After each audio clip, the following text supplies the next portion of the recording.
Selamat siang Pak Akbar. Selamat siang Ibu, apa ada yang bisa saya bantu? Silakan duduk. Perkenalkan, nama saya Rina. Saya ingin berkonsultasi mengenai perhitungan pajak untuk usaha peternakan ayam broiler saya. Nah, ini saya bawa data keuangan tahun 2024 karena saya rasa ini yang dibutuhkan untuk menghitung pajak saya. Baik, jadi gini, untuk melakukan perhitungan pajak ini, hal pertama yang harus Ibu Rina ketahui yaitu mengenai norma perhitungan penghasilan neto atau yang biasa disebut dengan NPPN. Nah, apakah Ibu sudah memahami mengenai konsep norma perhitungan ini, Bu? Belum sepenuhnya Pak, saya ingin memahami lebih jelas mengenai hal tersebut.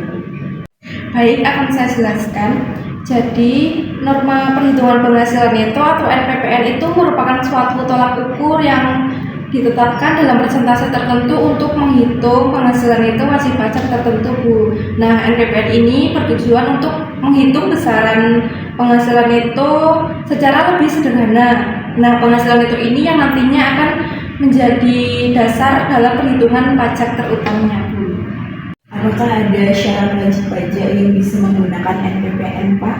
Tentu ada, Bu. Wajib pajak ini merupakan wajib pajak usahawan yang omset selama 1 tahunnya itu kurang dari 4,8 miliar. Cara menghitungnya yaitu mengalikan tarifnya yakni 50% dikalikan omset 1 tahunnya. Seperti itu, Bu. Oh, seperti itu, Pak. Omset saya itu 1 tahun mencapai 5 miliar. Jadi saya tidak bisa menggunakan NPPN ya, Pak? Betul sekali, Ibu. Karena omset Ibu berarti kan lebih dari 4,8 miliar ya. Berarti Ibu tidak bisa menggunakan NPPN ini dan wajib melakukan pembukuan. Jadi nanti setiap tahunnya Ibu wajib bikin laporan keuangan berupa laporan laba rugi dan neraca itu terutama ya, Bu, untuk menghitung besaran pajak terutamanya. Baik, Pak. Oh iya, kalau tidak menggunakan NPPN, jadi cara menghitung penghasilan netonya bagaimana, Pak? Caranya yaitu dengan mengurangkan penghasilan bruto selama 1 tahun dengan biaya-biaya yang ada, Bu. Nah, tapi kalau di dalam kebijakan fiskal ini menurut pajak ya ada biaya yang boleh dikurangkan dan tidak boleh dikurangkan dari penghasilan bruto. Namanya yaitu beban deductible dan non-deductible. Oh begitu.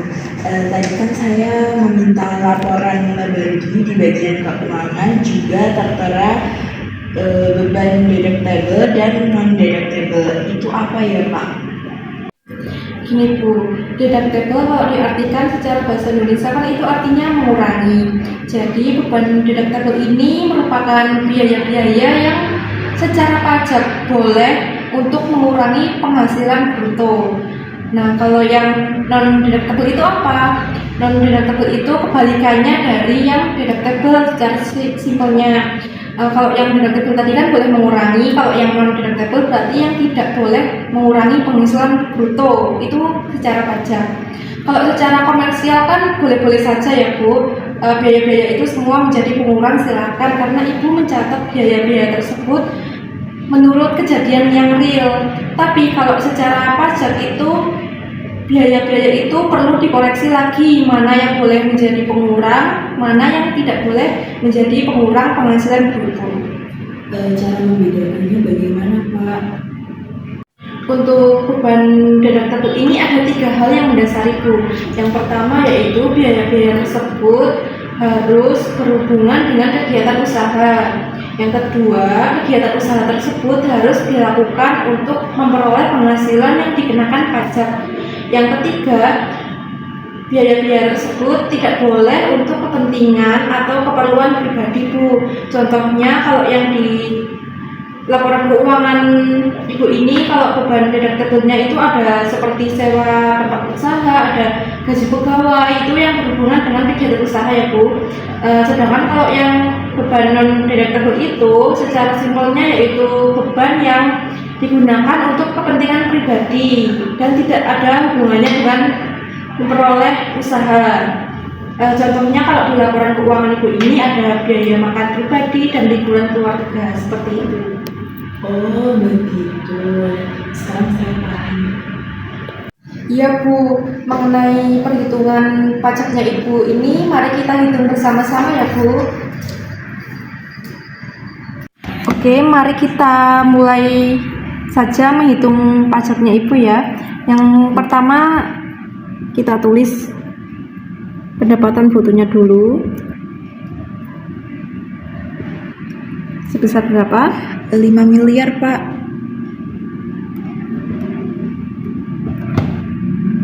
Lalu pendapatan bruto ini dikurangkan dengan beban-beban deductible.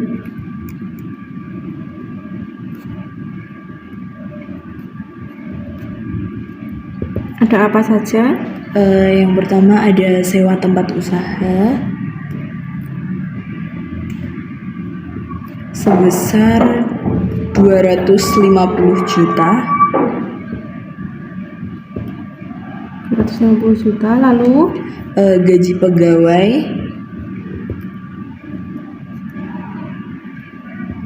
sebesar 380 juta. kemudian Biaya listrik dan air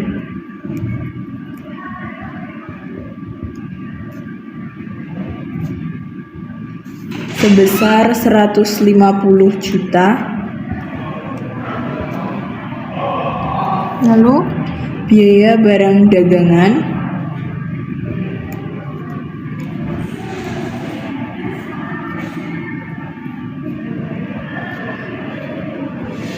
sebesar 2.250 juta.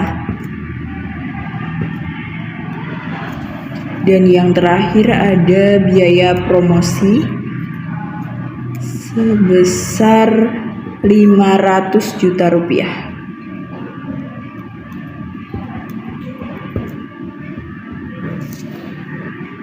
Oke, mari kita jumlah beban-beban deductible-nya.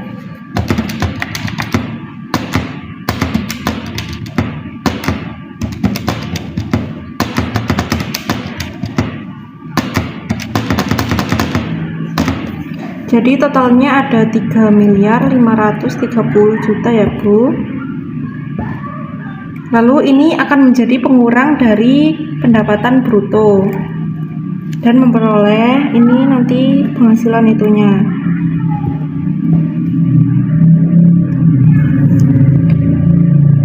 Berarti tadi 5 miliar dikurangi 3.530 juta itu hasilnya 1.470 juta rupiah.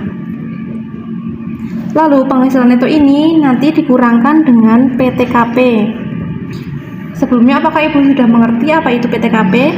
PTKP itu penghasilan tidak kena pajak ya Pak? Iya, betul sekali. Karena saya sudah menikah dan NPWP pisah dengan suami serta usaha peternakan ini atas nama saya, jadi PTKP saya itu sebesar 54 juta bukan ya? Iya Bu, betul sekali. Dikurangkan dengan PTKP sebesar 54 juta.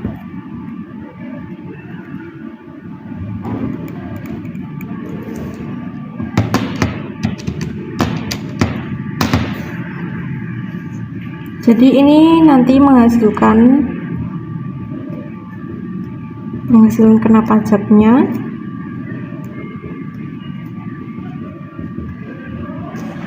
atau PKP itu sebesar 1.416 juta rupiah. Lalu setelah diketahui penghasilan kena pajaknya, nanti ini tinggal dicari PPh terutangnya menggunakan tarif pasal 17, dimana ini ada lapisan tarifnya. Karena ini penghasilan kena pajaknya mencapai 1.416 juta, itu berarti sampai 30% nanti dikenakannya. Jadi 5%, 15%, 25%, dan 30%. 5% ini pertama dikalikan dengan 60 juta. Lalu yang 15% sisanya 190 juta. 25% ini terkena sampai 500 juta, berarti sisanya 250 juta. Dan sisanya ini nanti akan ada sebesar 916 juta.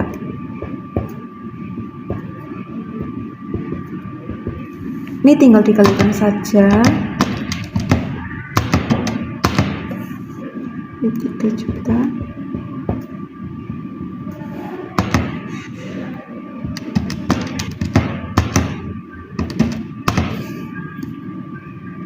Rp28.500.000.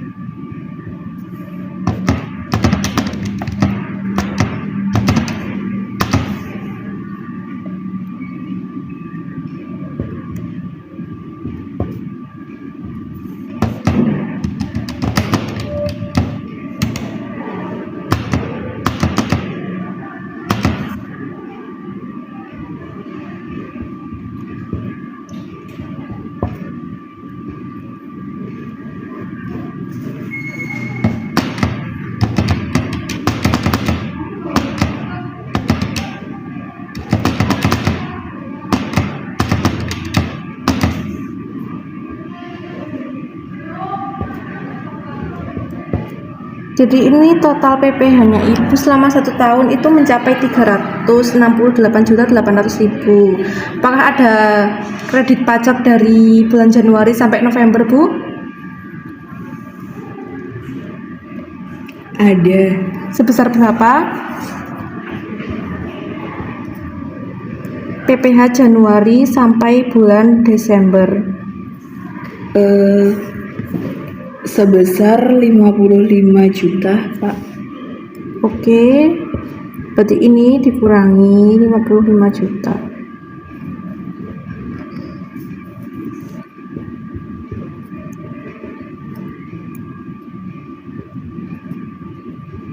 Maaf, yang tadi sampai bulan November ya.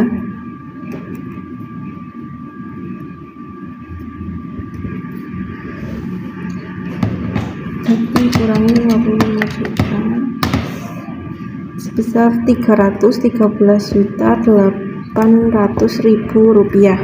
Jadi nanti bulan Desember Ibu harus membayar PPh terutangnya sebesar 313.800.000 rupiah. Seperti itu. Baik Pak, terima kasih banyak. Jadi total pajak yang harus saya bayarkan pada bulan Desember 2024 itu sebesar 313.800.000 ya Pak. Iya, betul sekali Bu. Jika ada pertanyaan lain atau Ibu membutuhkan bantuan yang lebih lanjut, jangan ragu untuk menghubungi kami ya Bu. Baik Pak, terima kasih. Penjelasannya sangat membantu. Sama-sama Ibu, jangan lupa lapor SPT tahunannya ya, paling lambat tanggal 31 Maret. Kalau begitu saya izin pamit Pak, terima kasih banyak ya Pak. Sama-sama Ibu.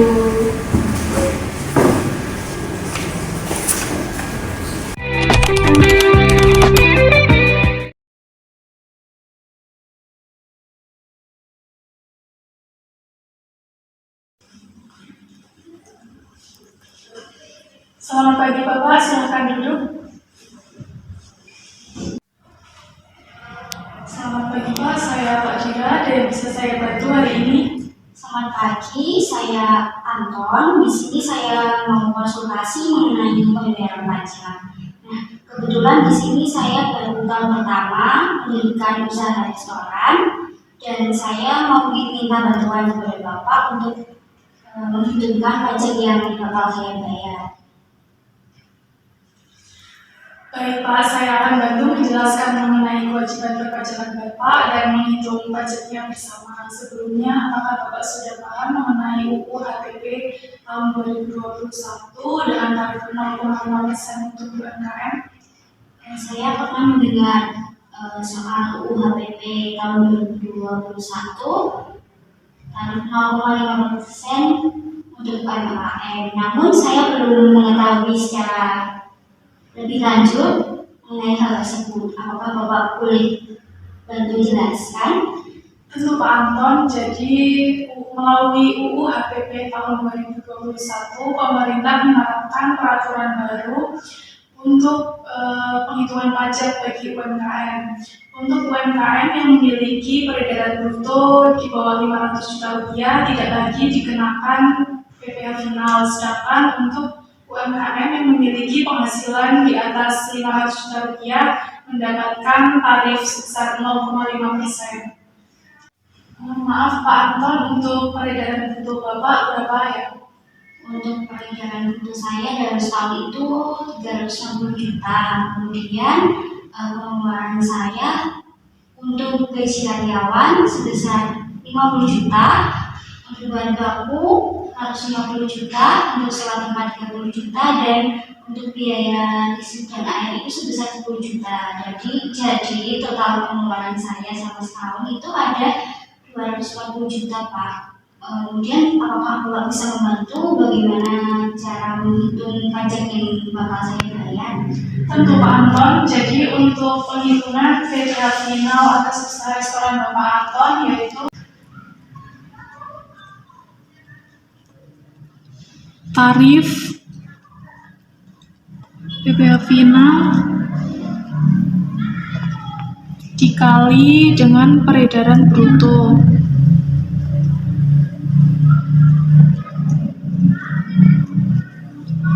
Untuk tarif PPh finalnya 0,5% dikali dengan peredaran bruto Bapak Anton 360 juta. 360 juta rupiah.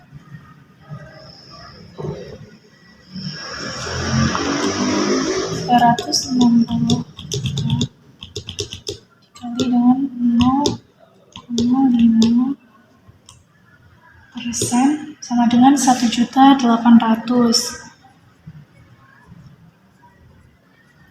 setahun. Kalau dalam bulan 1.800.000 dibagi dengan 12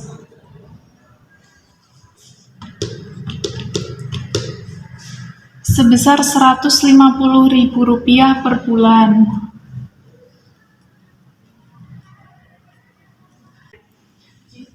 Berarti dari hasil perhitungan ini apakah saya perlu membayar pajak atau tidak ya Pak? Tidak Pak Anton, karena Pak Anton memiliki peredaran bruto di bawah 500 juta rupiah, jadi Pak Anton tidak perlu membayar PPh final sebesar Rp150.000 tersebut. Terima kasih Pak Giral, penjelasannya sangat membantu. Mungkin besok apabila saya butuh bantuan Bapak lagi, saya akan menghubungi Bapak. Sama-sama Pak Anton, senang bisa membantu Bapak. Jika ada pertanyaan lebih lanjut, jangan ragu untuk menghubungi kami. Semoga usaha Bapak sukses. Terima kasih. Ya.